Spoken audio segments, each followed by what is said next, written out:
Bonjour à tous, bienvenue dans Si on parlait sport, l'émission à ne pas manquer si vous êtes un amoureux, un passionné de sport local. Aujourd'hui, il y aura comme toujours des analyses, des débats et des duels endiablés. 4 chroniqueurs sont autour de cette table pour m'accompagner. Présentation aujourd'hui sur le thème de l'amour à l'occasion de la Saint-Valentin. On commence à ma droite, elle représente le mieux le mot l'amour. Elle sait être douce et envoûtante mais à la fois piquante et passionnée. Elle est spécialiste de pole dance, elle nous vient de Versailles. Notre ambassadrice de charme, Hélène Delagrange, est avec nous.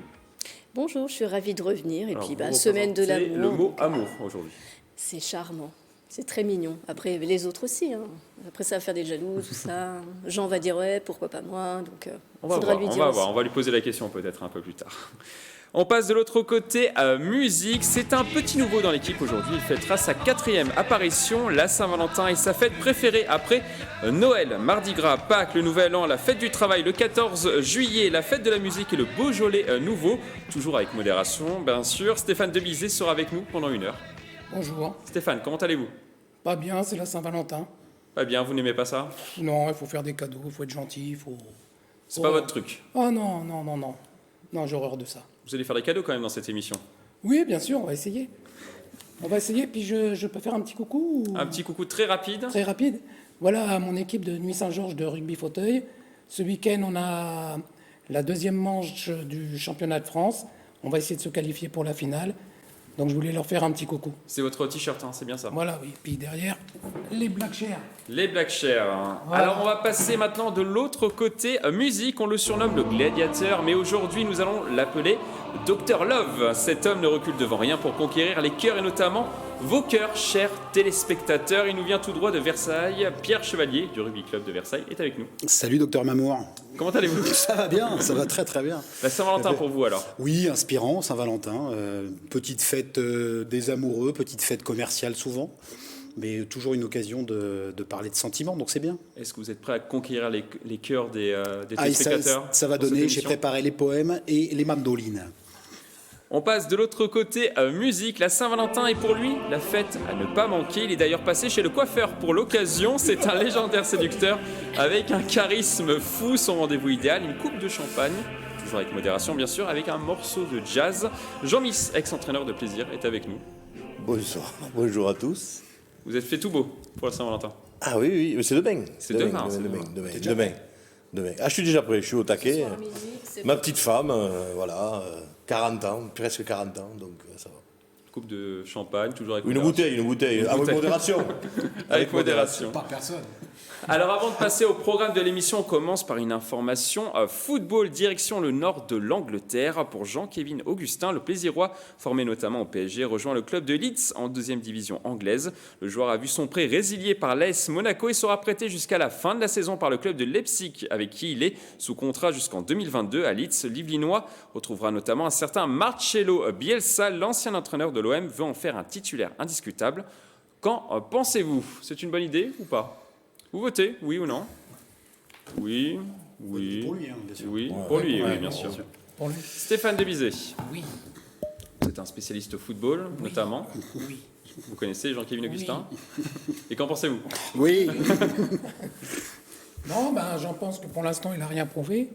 Au PSG, il a joué quoi? 11 matchs, il met qu'un but. À Monaco, bon, s'ils ont résilié son contrat, c'est pour une raison. Il a marqué peut-être un que- but en 13 matchs avec Monaco. Un but en 13 matchs. Un but en 13 Ouais, matchs. donc voilà, c'est à Leipzig, Leipzig, où il a joué 58 Allemagne. matchs, il met 17 buts. Donc peut-être que dans la continuité avec Bielsa, pourquoi pas? Pourquoi pas pour vous? Pourquoi pas? On va Mais pour voir. l'instant, je suis pas inspiré. Pierre Chevalier, moi je pense que c'est le bon moment pour lui, effectivement pour prouver. Le Leeds est actuellement 2e en Championship, donc a priori quelques petites chances de monter en première, et c'est le bon moment pour passer la Manche et justement confirmer la saison à Leipzig, les saisons à Leipzig, et montrer de quel bois il est fait. Le championnat anglais lui ira peut-être mieux à son style, donc c'est le moment d'arriver en D2, conquérir sa place et pouvoir éventuellement, s'y monter derrière, briller en Premiership. oui justement, il va aller en 2e division. Hélène, 2e division, Quitte la première division que la voilà, moi Vous n'êtes pas spécialiste au football. Non, je suis pas je le rappelle, spécialiste plus football. pole dance. Oui, c'est ça. Mais je pense que de toute façon, tout ce qui est, toute démarche pour progresser, pour apprendre et pour évoluer, il faut la faire, il faut l'entreprendre. Donc voilà, s'il peut apprendre et progresser et monter. Il a 22 ans, c'est le bon moment. Il est jeune. Je pense pas qu'il y ait vraiment de mauvais moments. Il faut, quand ça se présente, voilà, il faut y aller. Il faut saisir l'occasion. Moi, je pense que. Jean, il faut saisir l'occasion quand elle se présente. Bien sûr. À tout point de vue. Non, mais 22 ans, c'est une progression pour lui dans sa carrière. Hein. Là, il signe dans un club anglais, entraîné par un grand entraîneur quand même. Bielsa, c'est quand même pas... C'est un nom. Et puis, de la deuxième division du championnat anglais. Deuxième division, par contre. Deuxième division, d'accord, mais c'est le meilleur moyen quand même de se faire éventuellement remarquer pour aller franchir la marche et signer dans un club de première division. Donc, on va dire que c'est une marche logique pour un bon sportif, quoi, pour un bon footballeur en l'occurrence. Et l'opportunité est très bonne à prendre à 22 ans. Il a encore quelques années devant lui et certainement la possibilité, s'il en vaut la peine, hein, de pouvoir figurer dans un club de première division. Et puis Bielsa, si lui mise sur Jean-Kévin Augustin pour monter et en faire un titulaire indiscutable, c'est que a priori il s'est renseigné, il a vu, il a su et il saura peut-être en faire quelqu'un d'incontournable et un attaquant. Il a l'habitude de sortir les pépites. Hein, ouais, c'est ça. Et il a son style, ça c'est bien à lui, mais on peut lui faire confiance s'il l'a repéré, c'est que. Et si Augustin a accepté, c'est qu'a priori c'est le bon moment pour le faire et pour peut-être se relancer en première chip la saison prochaine s'il monte, avec une ferveur aussi qui est dans le football anglais qui peut être galvanisante. Pour l'instant, en tout cas, ses débuts ne sont pas forcément parfaits. Il n'a marqué que 0 buts en 2 matchs disputés. Alors nous allons maintenant passer au programme de l'émission. Aujourd'hui, nous allons parler de basket. Un match entre 2 écoles a fait le buzz le 6 février dernier à Versailles. Nous ferons également un coup de projecteur sur Fabien Fitz, la future pépite du rugby français. Il a été retenu pour le tournoi des 6 nations chez les moins de 20 ans. Mais avant de développer ces thèmes, on va parler handball.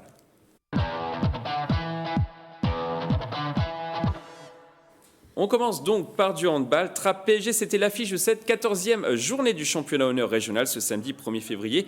Dans une salle bouillante, chauffée par des centaines de supporters, les trappistes entrent dans la partie de la meilleure des façons en prenant le large rapidement. Le score à la pause, 18-8. Au retour des vestiaires, les trappistes restent devant. Score final 33-25 pour les trappistes dans ce match. Accroché, réaction. Il a été compliqué, c'est vrai. On rencontre une équipe quand même du PSG qui est équilibrée, qui est très équilibrée, qui a l'habitude de jouer des matchs difficiles. Ils sont d'ailleurs partis la semaine dernière, ils étaient préparés, ils ont battu l'équipe qui était première ex aequo avec nous. Et du coup c'était un match compliqué à aborder, à préparer. Mais on a réussi quand même à rester régulier et concentré dans ce match-là.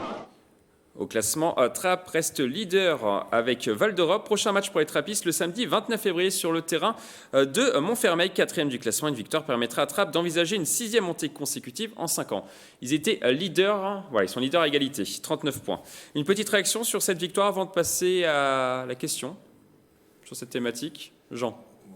Oui, moi j'aurais tendance à dire victoire logique. Hein. Ils sont leaders. PSG, quand même, le classement. C'est la réserve du PSG. La réserve, bien sûr, oui. Bien sûr, parce que c'est un régional honneur, c'est ça ? C'est ça, voilà, honneur régional. Honneur régional. J'avais dans le désordre. Mais bon, ils sont leaders. PSG pointe à la 6e place à 13 points, je crois, non, c'est ça ? À 16 points. 16 points. À 16 points. Donc pour moi, c'est une victoire logique, quoi. Logique sportivement, oui. C'est pas un exploit. Non.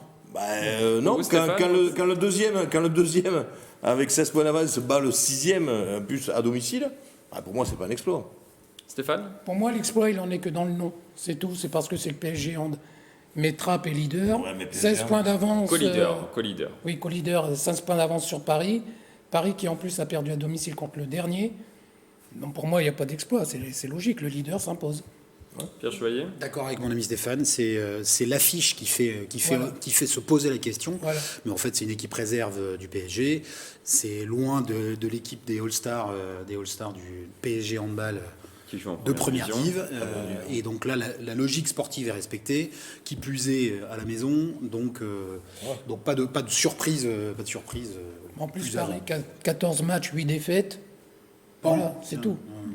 C'est tout. Ça vous fait pas rêver ? Non, pas du tout, non. Hélène, ça vous fait rêver, cette victoire? Je suis plutôt de leur avis. Non, mais c'est vrai. On ne peut pas attendre.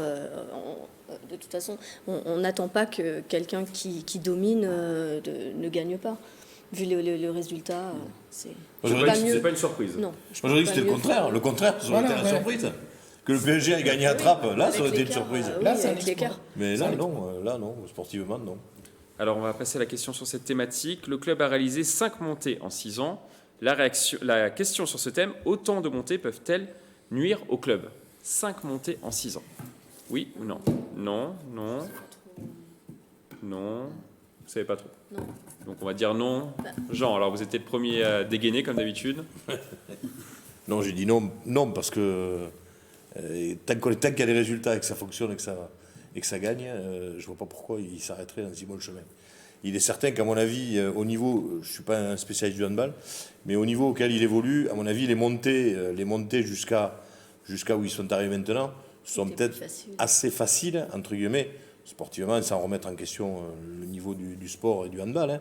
Mais pour être monté 5 fois d'affilée, ça veut dire quand même que la marche ne doit pas être très difficile à franchir. Le club a été recréé il y a 6 ans.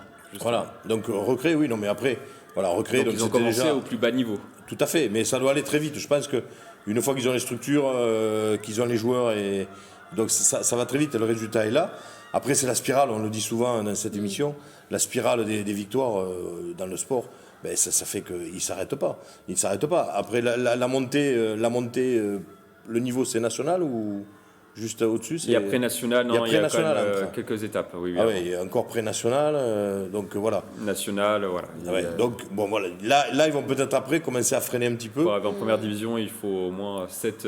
Non, mais première division, je pense pas que ce soit leur ambition, quand même. Non, c'est pas Voilà, il faut être réaliste. Mais au moins leur ambition est peut-être d'arriver à national, déjà, pour essayer de construire quelque chose. Mais là, je pense qu'après, ils vont se confronter à des équipes qui sont vraiment... certainement largement du même niveau, voire meilleur. Et là, ce sera plus compliqué. Je pense que leur parcours, pour l'instant, il était assez facile, mais spirale positive. Serge Chevalier. Ça me fait penser à une histoire de bande de potes, en fait. Une histoire de copains. C'est peut-être issu d'un rêve fou en disant, tiens, on remonte une équipe de handball à Trappes, on s'y met. Le projet fédère, l'amitié fait le reste, avec peut-être certains qui se connaissaient déjà, l'alchimie, la maillot qui prend, qui attire. Et certains cette sont dynamique partis, mais d'autres sont arrivés pour remplacer. C'est-à-dire cette dynamique dont on parle si souvent, que ce soit à la baisse, de défaite ou de victoire, elle porte. Et je suis d'accord avec Jean, ce serait dommage de casser l'élan s'ils en ont l'envie, l'ambition et les moyens. Parce que bon, là, je pense qu'à ce niveau-là, on ne parle pas forcément de budget dans la gestion d'une saison. Donc c'est plus l'aventure humaine et le talent individuel au service du collectif pour chacun des joueurs de cette équipe-là. Ça me fait vraiment penser à ça, c'est-à-dire avoir une aventure de copains qui dure. 5 montées, c'est quand même un gros coup de chapeau, même si sportivement, c'est peut-être pas... compliqué, mais il faut se l'épeler les saisons comme ça et ne pas rater les marches finales. On voit que dans d'autres sports, c'est pas aussi facile que ça ou c'est pas aussi écrit que ça. Donc, bon vent, et s'ils peuvent encore monter un cran, plusieurs crans, qu'ils ne s'en privent pas. Hélène, ils vont s'arrêter, à votre avis, à un moment? Je souhaite qu'ils continuent, et tant qu'ils ne se heurtent pas à des grosses difficultés, voilà, l'avancée va se faire. Mais on sait que la progression se fait quand on a des adversaires avec d'un autre acabit. Donc, par contre, je m'interrogeais, là, ça fait 6 ans qu'on a à peu près la même équipe, il y a un peu de turnover, mais peut-être... Il y a eu un petit peu de turnover, notamment au niveau de l'entraîneur. Mais finalement, il y a eu un nouvel entraîneur cette année. Parce qu'à un moment donné, va se poser la question peut-être d'un renouvellement de pas mal de membres de l'équipe, et c'est là que ça risque d'être un peu fragile. Donc, justement, est-ce qu'il faut renouveler l'équipe?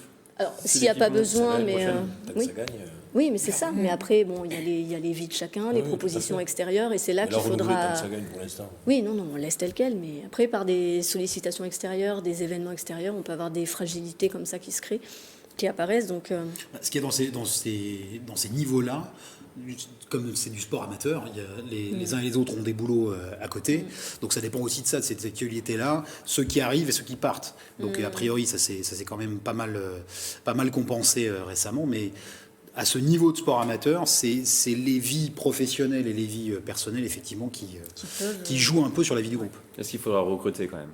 Moi, je pense Si l'équipe monte. Il y a un moment, il va falloir se renforcer. Oui. Oui, Et puis si. pas attendre le moment où il y a besoin aussi. Voilà. Intégrer des gens, voilà. Pas attendre le dernier moment. Les mettre dans l'esprit aussi. Garder le même noyau, Oui. parce qu'ils vont monter. Je pense que cette année, il n'y a pas de souci. Mais la division dessus, après, il faut rester. Il faut se maintenir. Et je pense qu'il faut recruter. Pour monter, c'est comment là? Comment ça se passe? On le sait, non? C'est les 2 premiers qui montent. Les 2 premiers. Oui, Moi, je pense que c'est Pas c'est trop fait. mal placé. Sauf si quelqu'un, sauf s'il se casse dans la figure. Mais il reste combien de matchs? Il reste, je crois, 7 ou 8 matchs. Oui, encore pas mal. Ça devrait le faire. Alors, prochain match pour les trappistes le samedi 29 février sur le terrain de Montfermeil, 4e du classement. Objectif, une nouvelle victoire, évidemment. On continue par du basket, un match unique en France. Ce jeudi 6 février, 2 écoles versaillaises, Sainte-Geneviève et Auch, se sont affrontées dans un match amical digne des plus grandes ambiances universitaires américaines. Dans la salle, 1600 supporters chauffés à blanc. On écoute ces ultras survoltés. Ouais, c'est le match de l'année là, on attend ça depuis 2 mois, là ça fait 1 semaine, on pense plus que à ça, on a oublié toutes les maths, toute la physique et tout, on est là pour gagner. La rivalité, elle est amicale, mais bon, faut juste pas qu'on perde quoi. C'est mettre l'ambiance, comme vous le voyez en fait. Regardez, c'est juste... on a juste plus d'ambiance et ce soir ça va être incroyable. Ce match de basket inédit a été créé il y a une quinzaine d'années sur le modèle des grandes rivalités universitaires anglo-saxonnes. Le rendez-vous oppose aujourd'hui des jeunes de 18 à 21 ans. Mais ça reste avant tout des élèves des classes préparatoires aux grandes écoles, donc qui vont aller vivre plus tard Polytechnique, Centrale, les mines, HEC. Mais là, cet instant pour eux, c'est un partage. C'est un souvenir à vie gravé. Pour créer encore plus de souvenirs, les organisateurs ont vu les animations en grand dans ce gymnase Montboron, spectacle de Pom Pom Girl, mascotte d'un soir speaker et star du basket français. Frédéric Weiss, ancien joueur de l'équipe de France, a fait le déplacement depuis Limoges spécialement pour l'occasion. On m'a dit que c'était une ambiance de folie. Pour l'instant, je ne suis pas déçu. J'espère que ça va continuer. C'est très bien pour le basket. Je suis très content. Alors, bien sûr, il y a des rivalités, mais moi, je ne suis pas dans ça. Je suis plutôt dans l'admiration parce que c'est fort. Le match s'est finalement terminé par une victoire de l'équipe de Ginette Sainte-Geneviève face à Auch sur le score de 65-46. Pour l'année prochaine, les organisateurs prévoient un show encore plus grand. La question sur ce thème, l'événement peut-il devenir une référence en France? Oui ou non? Oui. On va faire un petit duel entre Jean et Hélène.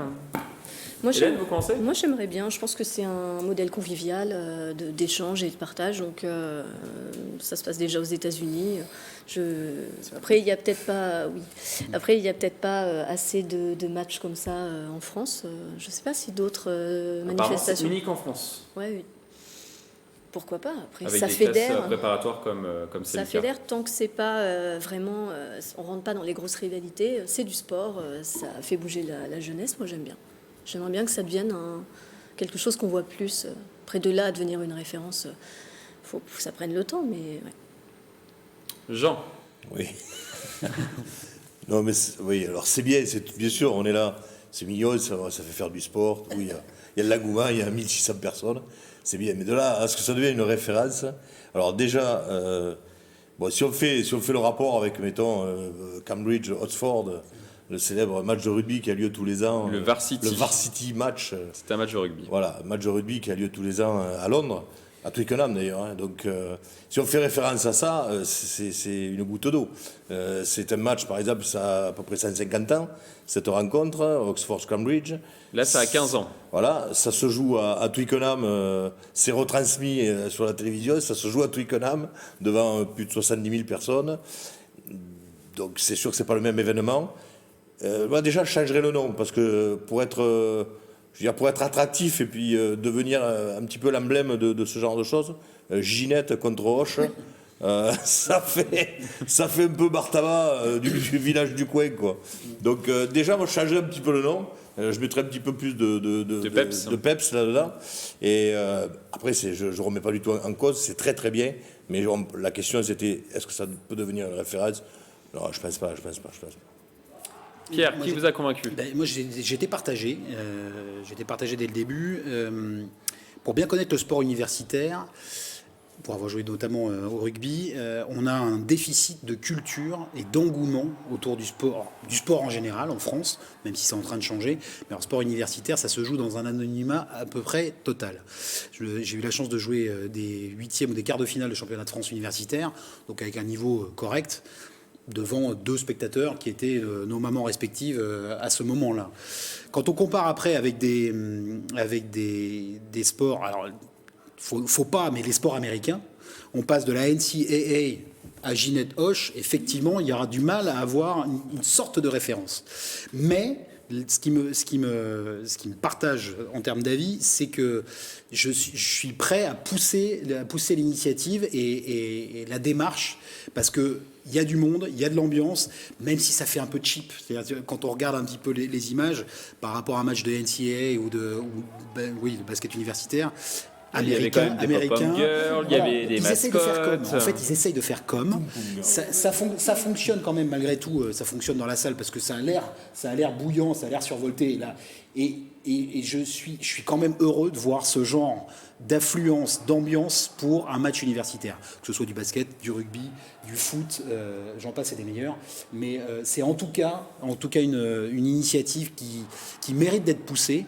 De là à devenir une référence, ça serait la preuve que le sport universitaire n'arrive pas à fédérer et à attirer notamment des spectateurs sur des matchs qui sont parfois de très bon niveau, quels que soient les sports.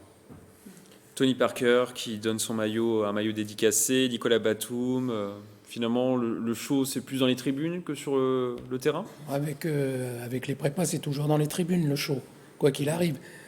Après, moi, je serais d'avis de lancer que ça devienne tout le temps, en fait.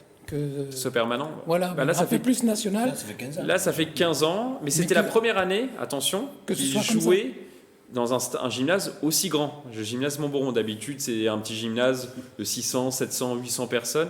Là, 1600 personnes, c'était une grande première pour eux. Puis ça peut permettre à des pépites de se faire connaître aussi, repérer. Pourquoi pas? Là, il y avait notamment Frédéric Weiss, qui est dirigeant à Limoges. Voilà, ça peut permettre à des gamins de se faire connaître et de se lancer dans... Tu penses que sur des prépas, ça soit la priorité. Le problème, il est là aussi dans la culture sportive et études en France. Il y a vraiment deux mondes qui s'opposent. Ginette Hoche, c'est des prépas. A priori, ils sont voués à des destinées d'études assez longues, soit en commerce ou en sciences, économie ou Sciences Po. J'en passe et des meilleurs. Je pense pas que le basket soit leur priorité. En revanche, pendant le cursus, faire un corps sain dans un esprit sain dans un corps sain, là oui, là c'est une chose qui peut se développer. Je pense pas que beaucoup de joueurs perceront dans le basket. Moi, je serais pas surpris qu'il y ait 2-3 recruteurs qui viennent y mettre leur... Oui, puis on n'est pas à l'abri qu'en prépa, certains étudiants, tous les ans, il doit y en avoir qui ne se retrouvent pas du tout dans le cursus qu'ils ont choisi et qui finalement se disent non, j'ai envie d'aller dans un autre truc. Alors, pas forcément le basket, mais, ou le hand ou un sport comme ça, mais... Voilà, ça peut leur donner envie peut-être d'autres choses. Et puis ça les distrait aussi. Ils font la fête, c'est sûr, mais ils sont aussi pas mal dans les études. 3 mois qu'ils ne pensaient qu'à ce match. Et les pop-up girls qu'on a vus se sont entraînés pendant quasiment 6 mois mais ça m'étonne pas. Pour faire le spectacle le jour J. Et c'est ça sera une référence pour les deux établissements en tout cas, et pour le basket universitaire. Et pour le rugby, ça pourrait être possible à Versailles ? Ça pourrait être possible. Après, on a des bonnes équipes de collèges, lycées à Versailles. Dès qu'on passe la porte des universités ou des grandes écoles, il y a un championnat qui se joue le jeudi après-midi et qui donc mobilise pas forcément les foules. Donc c'est là aussi où on a du mal à en faire une référence. C'est que c'est généralement pendant les heures de cours, sauf pour ceux qui jouent. Et donc, je trouve que ça s'est perdu en plus. C'est vrai. C'est perdu parce que bon, à mon époque, l'ASU, ça s'appelait l'ASU, le sport universitaire, au lycée et autres. Il y avait quand même... C'était il n'y a pas si longtemps que ça. C'était hier. Et il y avait des championnats, notamment en rugby, parce que c'était le rugby. Et c'était très, très, très suivi. Alors c'était suivi surtout par l'établissement dans lequel où l'équipe se trouvait. Donc c'était vraiment, j'ai connu cet engouement de la préparation des mois avant, que ce soit sportif ou extra-sportif. Oui. Puis même, dans l'Antiquité, le sport et les études étaient très très liés. Donc là, qu'est-ce qu'il y a ? Non, c'est vrai. J'apprécie la référence. Mais non, mais c'est vrai. Donc du coup, quelque part, ça fait un peu cette liaison esprit saint dans un corps sain. C'est vrai. Et à Oxford, Cambridge, à Versailles, c'est pas pour tout de suite, Jean ? Oxford, Cambridge, à Versailles. Collège, lycée, ça pourrait être. Pas forcément les universités. Mais... Ouais. Bon, ça serait beau, hein. Ça serait très très beau. Ah, oui. Gardez ça dans un coin de votre tête, peut-être éventuellement. Alors, une nouvelle édition, en tout cas.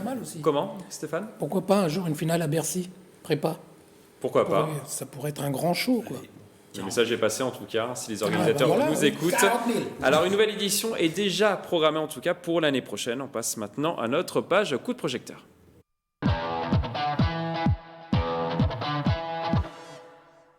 Un mot de rugby à présent, retenez bien son nom, Fabien Witz. Ce jeune Morpasien de 19 ans est aujourd'hui en équipe de France moins de 20 ans. Le sportif qui a débuté au Ménil-Saint-Denis et au Sky Rugby a été sélectionné pour le tournoi des 6 nations dans sa catégorie. Nous l'avions rencontré juste avant le tournoi des 6 nations. On l'écoute.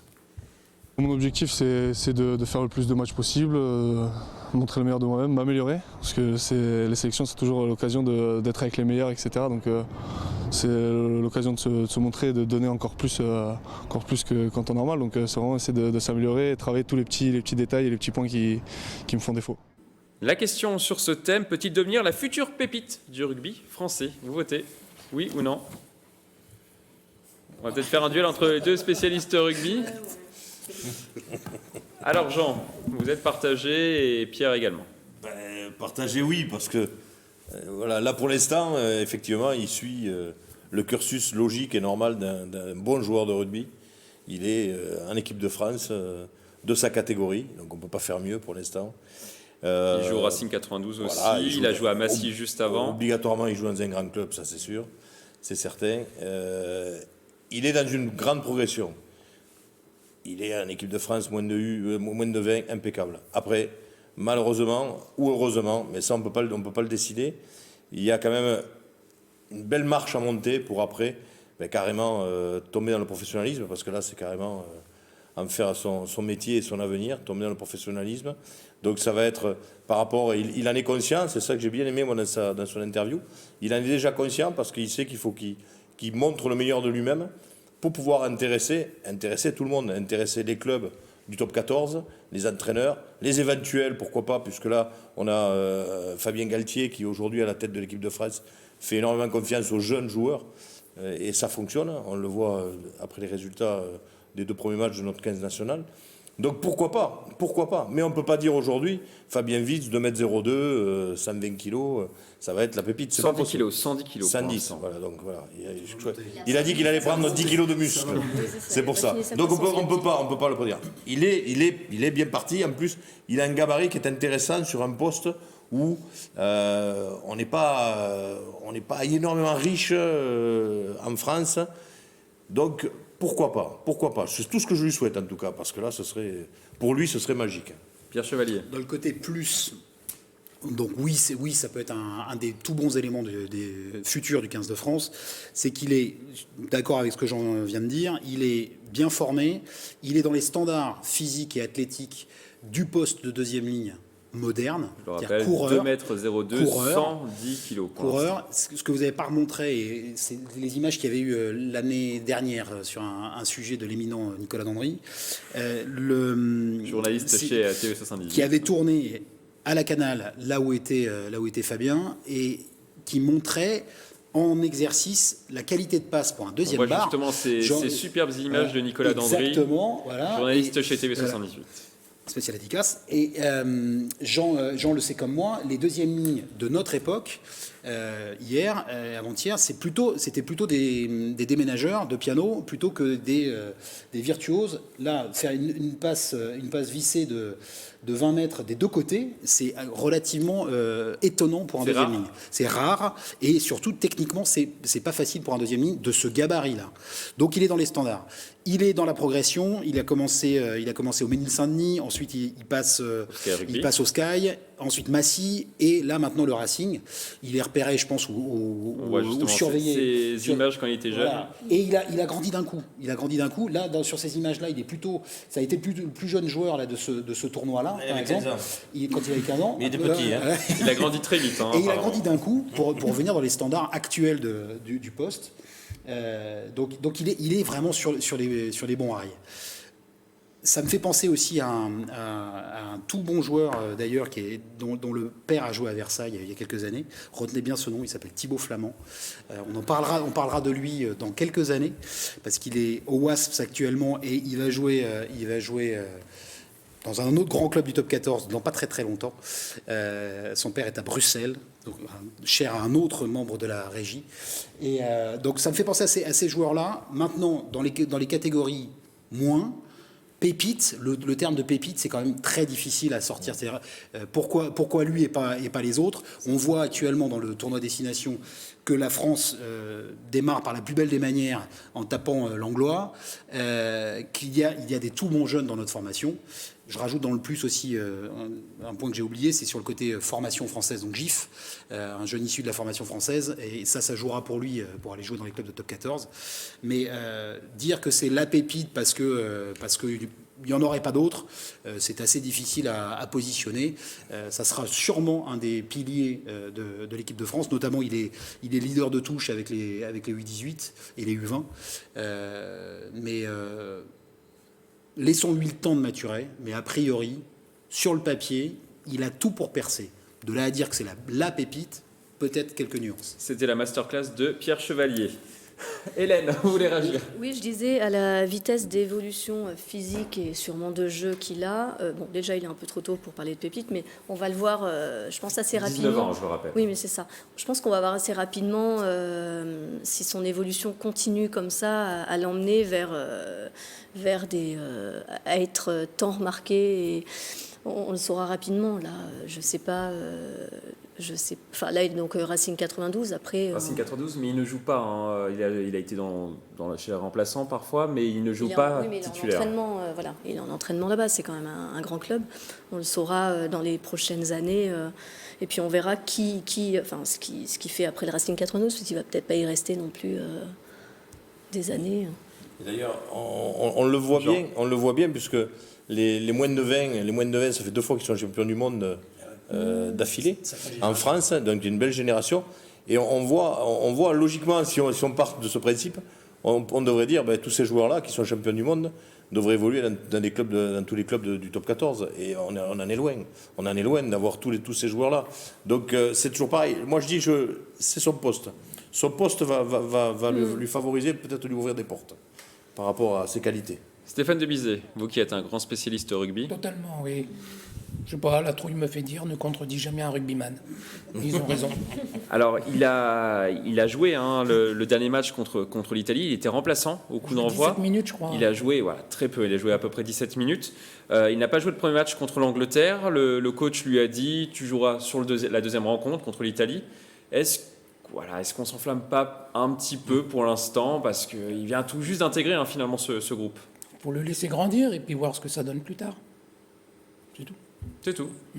Vous êtes d'accord, Jean? Oui, tout à fait. Mais là, voilà, vous venez de le dire. Il arrive et il n'est pas titulaire incontestable et incontesté à son poste en équipe de France des moins de 20. Donc déjà, vous voyez, il est même pas. On peut dire qu'il n'est même pas à la marche de pouvoir la franchir pour aller devenir professionnel. Mais son discours vous a plu. Son discours vous a plu. Je pense que c'est un garçon qui est bien dans sa tête et qui sait où il va. Avec le coup qu'il a, il a la tête sur les épaules. Il est bien. Non, mais je pense qu'il est lucide. Et il prendra le temps. Bon, en tout cas, on lui souhaite une très belle carrière. On continuera à le suivre sur TV78. On continue cette page coup de projecteur par du sport automobile. L'Yvelinois Jean-Pierre Garcin, originaire de Montesson, a réussi à boucler son 21e rallye raid comme copilote aux côtés de Christian Lavieille. Le duo a terminé à la 28e place de cette épreuve disputée en Arabie Saoudite. Nous avons eu la chance de recevoir l'Yvelinois sur ce plateau. On court dans une catégorie de véhicules de série et c'est pas du tout la même chose que les prototypes qui sont devant. Donc le challenge est complètement différent. Le niveau, c'est un véhicule de série qu'il faut ménager. Tous les matins, on part en pensant déjà en premier à être à l'arrivée le soir, sans trop abîmer la voiture, parce qu'on peut peut pas changer certains éléments mécaniques. Donc il faut vraiment préserver la voiture et c'est pas particulièrement facile, surtout pour le pilote. Alors, je rappelle que Jean-Pierre Garcin était copilote sur ce dernier Dakar. La question sur ce thème, faut-il se satisfaire d'une 28e place sur un Dakar? Oui ou non? Oui. Stéphane? C'est bien. 28e au Dakar, c'est bien. Voilà. Après, Déjà, il a fini. oui, ils étaient combien? Une centaine, non? Une centaine à peu près. Une centaine, 28, c'est très bien, c'est une place honorable. Oui, c'est Voilà, ça. ouais, puis il finit, donc voilà. Il n'y en a pas beaucoup qui finissent. Hélène? Donc c'est très bien. Pas mieux. Pas mieux. Non, mais c'est vrai, il faut déjà terminer. On sait les encombres, les problèmes rencontrés. 28e. Après, il en a fait pas mal 21, aussi. Oui, c'est ça. 21. Il a gagné notamment une spéciale en 2013. Et c'était quoi son meilleur classement là, sur les 21? Son meilleur classement, c'est à peu près 25e, 30e. Il finit toujours à peu près dans, Ouais, c'est bien, il se dans maintient. ce classement. Ouais. C'est bien. Il se maintient. Tiens. Après, les véhicules sont sûrement différents, les équipes aussi, mais non, c'est bien. C'était pas un Pierre coup de chance. Chevalier. Moi, c'est une course automobile qui me fait vraiment rêver. Le fait qu'elle revienne pas en Afrique, mais un petit peu sur l'autre continent que l'Amérique du Sud, qui dénaturait un tout petit peu le nom Dakar. Mais bon, on sait pourquoi ça avait été délocalisé. Donc une course qui me fait rêver et sans y connaître grand-chose en termes de mécanique notamment, je trouve que déjà de passer la ligne d'arrivée, après X journées à galérer avec les mains dans le moteur et dans le cambouis et en navigation simple, pour un copilote, c'est ça l'enjeu. C'est à saluer d'un grand coup de chapeau. 28e place, alors oui, 28e place, c'est à Dash hein, sur le papier, mais en gros, ils n'ont pas tous fini. Et c'est à saluer parce que c'est une course extrêmement exigeante. Jean, il était sur une Toyota, ce qui n'est pas la plus mauvaise des voitures, 28e. Pour vous, c'est une bonne performance. C'est une hybride. Il a terminé premier dans la catégorie T2, véhicule de série. Voilà, oui, parce que là, on disait quand même il est sur des véhicules de série, donc ils n'ont pas du tout enfin, c'est pas la même course, quoi. Et dans ses propos, je ne pense pas qu'ils... Vraiment, je pense qu'ils font le Dakar pour le finir, pour le terminer. C'est-à-dire pour terminer leur course. On le voit dans ses propos, on l'entend surtout dans ses propos qu'ils ménagent le véhicule.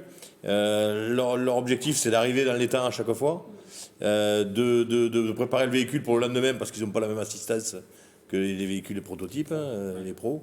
Donc, je pense qu'il n'y a pas une notion de compétition et de course. Je pense que c'est plus leur but, c'est de finir, et c'est déjà, on l'a dit autour de la table, c'est déjà un exploit de terminer le Dakar. Il y en a beaucoup qui ne le terminent pas, mais ils ne vont pas rechercher, je pense que si on lui posait la question, le fait qu'ils finissent 28e ou 12e, je ne pense pas que ça change grand-chose dans leur réflexion. Et ils n'ont pas forcément l'assistance, vraiment de... Ils n'ont pas d'assistance, c'est eux qui se gros débrouillent. constructeurs, Ils se débrouillent, il l'a dit. C'est encore plus remarquable, parce qu'il faut avoir des vraies compétences. Ouais. Et puis c'est une fatigue, je pense, tout au long de la course qui s'accumule. Vous pensez qu'il gagne en expérience au fur et à mesure des Dakar? On va revoir peut-être son premier Dakar, c'était en 1997. Voilà, sa première voiture. Forcément, 21 Dakar. Il doit recommencer à... Et je pense qu'il a un vrai amour pour cette course, pour la faire tant de fois, sûrement avoir changé d'équipe, parce qu'en 21 ans, il n'est pas toujours, je pense, avec le même... Ça fait 5 ans qu'il est avec Christian Lavieille. 5 ans. C'est le pilote. Une réaction, Pierre Chevalier? Laquelle? Le nom, Laquelle? il parle de sa maman, c'est pas très gentil. Il a gagné de toute façon avec tous ces Dakar-là, avec toutes ces courses. Il a gagné en expérience évidemment, mais il sait gérer les courses. Et c'est sûrement pour ça aussi qu'il sait les. On le voit justement en 2013 quand il a remporté sa spéciale. Avec un buggy, il sait comment gérer. La voiture a ces changé depuis 1997. Et terminé, surtout terminé. Et c'est là, encore une fois, c'est là où est la performance. Donc terminé, c'est déjà bien. Ouais, c'est au-delà du c'est bien de participer, l'essentiel est de participer. C'est au-delà de ça. C'est que là, c'est vraiment une course extrêmement exigeante. Véhicule de série, pas la même assistance. Il faut de la mécanique, il faut de la chance dans la navigation aussi, en plus de la technique et de la connaissance. Il faut de la confiance aussi entre pilote et copilote. Donc oui, c'est bien. Jean-Pierre Garcin a déjà annoncé vouloir participer à un 22e Dakar en 2021. On continue par du tennis. La Winter Cup, l'équivalent de la Fed Cup chez les moins de 12 ans, était organisée de ce vendredi 31 janvier à ce dimanche 2 février à Feucherolles au comité des Yvelines. Une première édition qui a attiré les plus grands espoirs européens de la discipline. On écoute le président du comité des Yvelines. Le niveau est très très haut puisque on a maintenant des jeunes filles de 12 ans et moins. C'est vraiment un niveau de jeu et au niveau physique et au niveau technique et au niveau tactique très très élevé. La compétition a finalement été remportée par la Pologne 2-1 face à l'Angleterre. La France termine 5e vu le succès rencontré cette année. Le comité des Yvelines va organiser une nouvelle Winter Cup aux mêmes dates l'année prochaine. La question sur ce thème: cet événement doit-il s'inscrire dans le temps dans les Yvelines?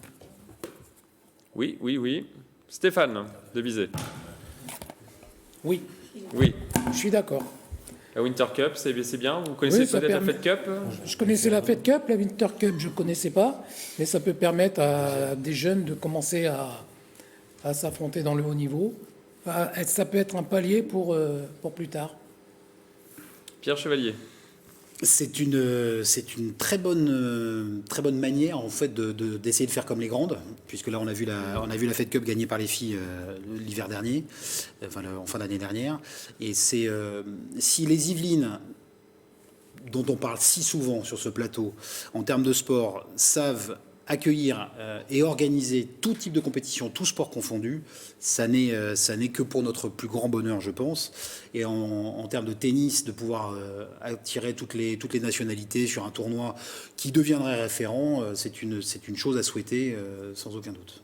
Il y a des grandes choses qui sont passées par ce tournoi. Steffi Graf, Lindsay Davenport ou des joueuses françaises qui jouent actuellement sur le circuit. Hélène, qu'est-ce que vous en pensez ? Je pense que c'est un nid à futures joueuses. En plus, c'est international. Il faut que cette compétition-là reste, continue. Et oui, si c'est organisé dans les Yvelines, on est ravis. On veut que ça reste. Nous, on adore le sport ici. Et c'est vrai. L'Yveline et les Yvelines sont fiers d'accueillir les compétitions. Heureusement qu'il y a du sport, sinon il n'y aurait pas d'émission aujourd'hui. Mais oui, on s'ennuierait. On ne serait pas tous autour de cette table devant les spectateurs. C'est le point principal. C'est vrai. Jean. C'est très bien. C'est très très bien. Donc il y avait 7 pays, je le rappelle, dont la France. Ben voilà, là c'est pareil, c'est l'évolution des jeunes tenniswomen. C'est à cet âge-là que déjà on commence à repérer on parlait de pépites tout à l'heure pour le rugby avec Fabien Witz. Le tennis, c'est un peu pareil, c'est la même chose dans tous les sports d'ailleurs. Et principalement au tennis où c'est un sport individuel et encore plus de qualité à avoir individuelle et c'est plus contraignant, je pense. Et là, c'est à travers ce genre de tournoi qu'on déniche les premières pépites. La preuve, vous l'avez dit, il y a beaucoup de grandes championnes aujourd'hui qui sont passées par ce genre de tournoi. C'est une obligation, forcément. Vous pensez que ça intéresse les Yvelinois, cette compétition, Pierre Chevalier? C'est toujours pareil. Il y avait un petit peu de monde dans les tribunes. Après, en termes de communication, il faut être juste. C'était un petit peu léger. Moi qui habite très proche de Feucherolles, j'ai pas vu. J'étais au courant grâce à TV78, mais c'est tout. Le reste, pas d'affiches, il y a quelques communications éventuellement sur les réseaux sociaux, ce qu'on a vu à travers la Fédération française de tennis, fédération locale aussi des Yvelines. Bon, après, là, on est dans un sport individuel qui se joue par équipe. On est plus dans l'optique de détecter les futurs talents. Pépites ou pas, mais les futurs talents internationaux. On n'est pas si loin de Roland-Garros, à quelques kilomètres de Roland-Garros. Donc c'est une bonne revue d'effectifs. C'est une bonne base. C'est une bonne base. Les talents se déclarent relativement tôt au tennis et sur les sports individuels. Donc c'est bien de pouvoir les suivre d'entrée, et notamment sur un événement et un tournoi référent dans les Yvelines. Hélène, vous pourriez aller voir la Winter Cup l'année prochaine ? Je pense que, comme disait Pierre, s'il y avait plus de communication, il y aurait forcément plus de monde. Et je pense qu'il y a vraiment, quand on voit sur les images, là, il y a vraiment il doit se passer, il doit y avoir une tension, ça doit être très intéressant à regarder, de voir des jeunes comme ça qui ne lâchent pas le bout et ça dure qui 3 se jours, démêlent. je le rappelle. Ouais, c'est, tu te calmes. Voilà, c'est tout. Pour vous Non, mais moi j'aime bien. Tournoi référent pour tous ceux qui se lancent, toutes les gamines qui se lancent dans la compète. En tout cas, le comité des Yvelines va organiser une nouvelle Winter Cup l'année prochaine, je vous le disais précédemment. On passe maintenant à notre page débat.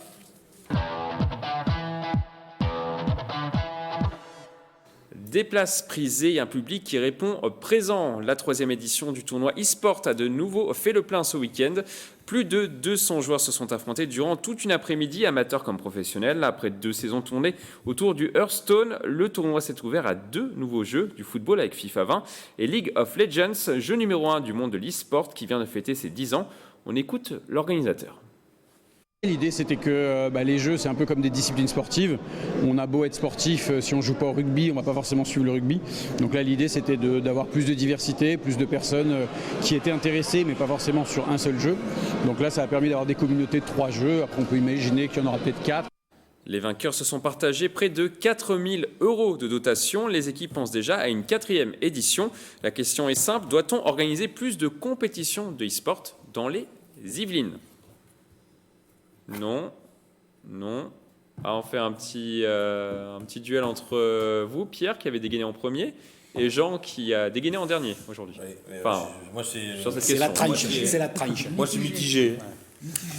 Je suis pas la bonne personne à qui poser cette question-là en termes de quand on parle de sport, si on parlait sport, j'ai vraiment du mal à transposer, même si FIFA 20 arrive sur le tournoi de e-sport, mais j'ai du mal à transposer sur la logique sportive et sur le fait de la dépense physique, mentale, pour pouvoir comparer l'e-sport. Même dans la dénomination, ça me... L'électronique sport. Ça me dirait, ouais, mais c'est le fait qu'il y ait sport dedans. Derrière, ça, je le comprends bien. Non, je le partage pas. C'est-à-dire que je trouve que c'est une comparaison ou une analogie qui n'a pas lieu d'être. Après, que ce soit une activité, un loisir, et qui extrêmement fédérateur et qui Dieu sait qu'elle rassemble du monde, c'est plus dans cette présentation-là et dans cette analogie au sport que j'ai du mal à trouver le parallèle. De là à dire qu'il faut plus d'événements, à la limite, moi je dis non parce que c'est la discipline, mais peut-être qu'il y a le public et les pratiquants pour. Le marché des consoles de jeux est en pleine explosion depuis une vingtaine d'années maintenant. Donc, il y a un vrai engouement. Après, est-ce que c'est là-dessus que doivent faire l'effort les Yvelines doivent faire l'effort? Je suis pas sûr. Je suis beaucoup plus fan d'une Winter Cup supplémentaire qui s'inscrit dans la durée. Vous également, on le précise. Pas loin de chez moi, exactement. Bon, Versailles, c'est pas très loin de chez moi non plus. Mais pour répondre à la question, je dis en gros, s'il y en a déjà qui existent, c'est très bien pour tous ceux qui aiment et qui sont aficionados, plus Joker ou pas forcément. Jean. Alors moi j'étais mitigé. Après, je passerai la parole à Stéphane qui tranchera. D'accord. Moi je suis du même avis que Jean. Donc j'étais mitigé, pourquoi? Parce que sur la partie sport, je ne vais pas redire ce qu'a dit Pierre, je suis totalement d'accord avec lui, on a déjà débattu à plusieurs reprises sur ce plateau, sur le sport à travers l'électronique sport. Donc là je ne reviens pas là-dessus, donc c'est pour ça que j'étais mitigé. Par contre, au niveau organisation sur les Yvelines, moi je suis partisan pour qu'il y ait de plus d'organisation possible, et c'est une discipline qui, il faut le reconnaître, draine un monde pas possible. C'est au niveau mondial et ça draine tant sur le plan humain que sur le plan financier. Alors en France, justement, sur le plan financier, c'est 29 millions de dollars. Voilà. Donc, en France, rien qu'en France. On le voit malheureusement. Je dis malheureusement parce que pour moi, c'est pas du sport. C'est une activité, un loisir, tout ce que vous voulez, mais c'est pas du sport. Et on le voit parce qu'on a une génération de e-sportifs, là, et au détriment justement de l'activité physique proprement dite, qui, elle, excelle à travers le sport. Là, c'est pour ça. Mais par contre, il y a vraiment un public énorme.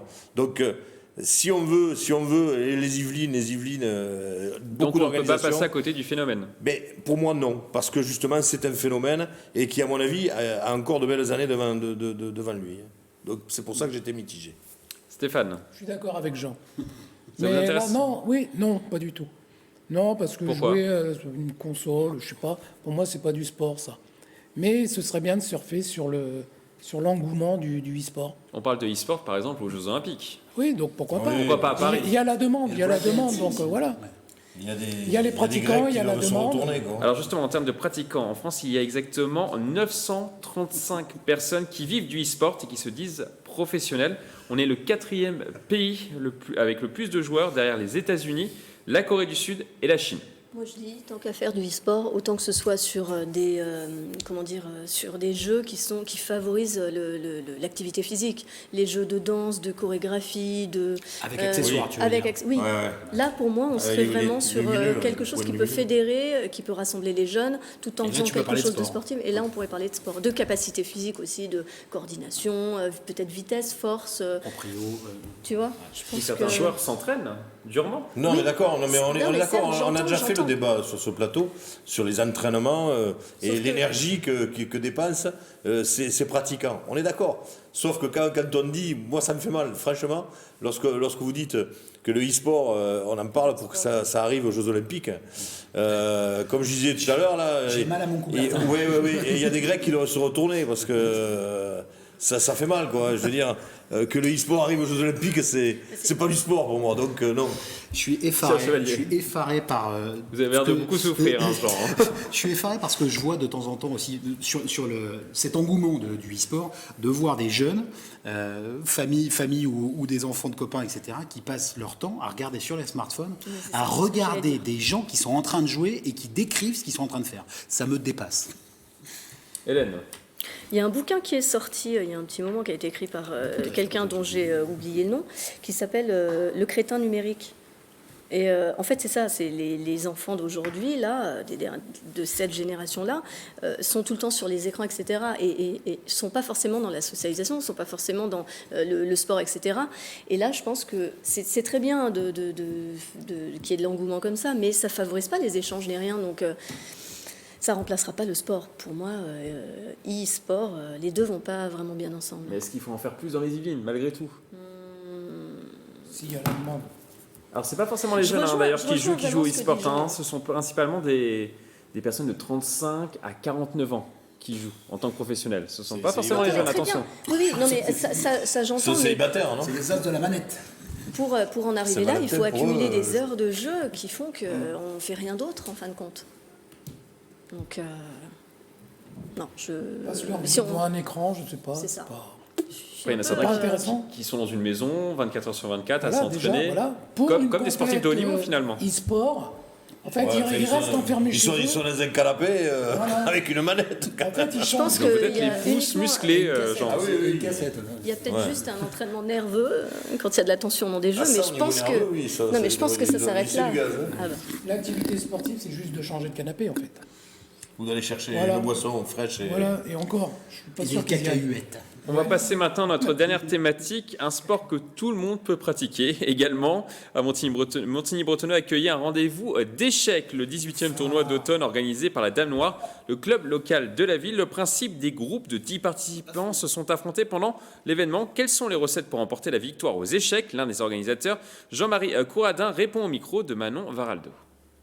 Ce qu'il faut, il faut de la concentration et bien s'entraîner régulièrement, parce que ça paraît pas, mais c'est quand même physiquement éprouvant, quoi. même si on est assis. On transpire des neurones quand même. La question sur ce thème, les échecs, un vrai sport ou pas? Juste après le e-sport.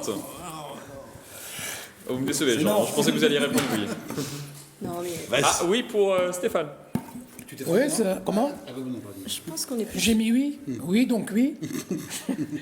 Non, je pense que ça fait travailler le cérébral, c'est très bien. C'est un sport comme un autre. Alors c'est un sport officiellement parce qu'il y a une fédération française des échecs qui a été créée en 1921. Elle est reconnue donc fédération sportive depuis le 19 janvier 2000, exactement. 19 janvier 2000, donc c'est un sport depuis 2000. Sur un autre genre d'activité qui, comme Stéphane disait, on est plus sur le mental. Par rapport au e-sport dont on parlait juste avant, je vois un peu plus d'intérêt que avec les échecs. Je trouve que ça développe plus de choses que être là, jouer au foot sur une console. C'est dans ce sens-là, en fait. Il y a pas mal de combinaisons. Après, de la mettre sport, c'est un... Voilà. Si on entend le sport, on a déjà eu ce débat, sport comme activité physique, c'est sûr que là, non. Maintenant, voilà. Moi, je dis c'est un sport.